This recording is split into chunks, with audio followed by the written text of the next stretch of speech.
லஞ்சை தான் ஜூவில் சாப்பிட வச்சுட்டேன், அட்லீஸ்ட் டின்னருக்காவது எங்கேயாவது போகலாமா அப்படின்னு கேட்டுட்டு இருந்தேங்க. அப்படி நாங்கள் போனது தான் ஓஎம்ஆர் சோழிங்கநல்லூர் கிட்ட இருக்கிற ஆரஞ்ச் கோகனட் அப்படின்ற இந்த ரெஸ்டாரண்ட். ஆக்சுவலி ஆஃபீஸில் உள்ள ஒரு அண்ணா தான் இந்த ரெஸ்டாரண்ட்டை பற்றி பேசிகிட்டு இருந்தாங்க.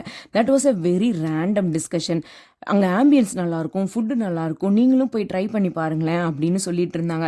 ஃபைனலி அதுதாங்க எனக்கு அன்னைக்கு ஹெல்ப் பண்ணுச்சு. யூஸ்வலாக நாங்கள் என்ன பண்ணுவோம்னா கூகுளில் உட்காந்து சர்ச் பண்ணி பார்த்துட்டு டிஸ்டன்ஸ் ரொம்ப தள்ளி இருக்குமா அப்படின்னு சொல்லிட்டு நாங்களே அதை கேன்சல் பண்ணி வீட்டில் ஆர்டர் பண்ணி உட்காந்து சாப்பிட்டுட்டு இருப்போங்க. பட் இந்த தடவை வாஸ் ஸ்பாட் ஆன். ஃபுட்டும் சொல்லியே ஆகணுங்க. யூஸ்வலான குவான்டிட்டியை விட கொஞ்சம் நிறையவே இருந்த மாதிரி தாங்க எனக்கு பர்சனலாக ஃபீல் ஆச்சு. டேஸ்ட்டும் அல்டிமேட்டாக இருந்தது. இதில் லைவ் மியூசிக் வேற. அந்த எக்ஸ்பீரியன்ஸ் வந்து வேற லெவல்.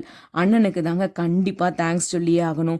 சும்மா ஒரு டின்னருக்குன்னு போனோம், அது வந்து கேண்டில் லைட் டின்னராக மாறும் அப்படின்னு நான் நினச்சி கூட பார்க்கல.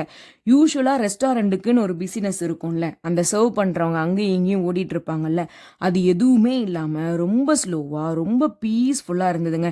நீங்களும் இந்த ஏரியாவில் இருக்கீங்க அப்படின்னா கண்டிப்பாக ஒரு தடவை இந்த ரெஸ்டாரண்ட்டில் வந்து ட்ரை பண்ணி பாருங்கள். நான் லாஸ்ட்டாக என் புருஷங்கிட்ட ஒரே ஒரு டைலாக் தாங்க அடித்தேன், நான் செலக்ட் பண்ணதுலேயே மிஸ் ஆனது நீ மட்டும் தாண்டா அப்படின்னுட்டு. நிஜமாக சொல்கிறேன், அந்த ரெஸ்டாரண்ட் அவ்வளோ நல்லா இருந்தது.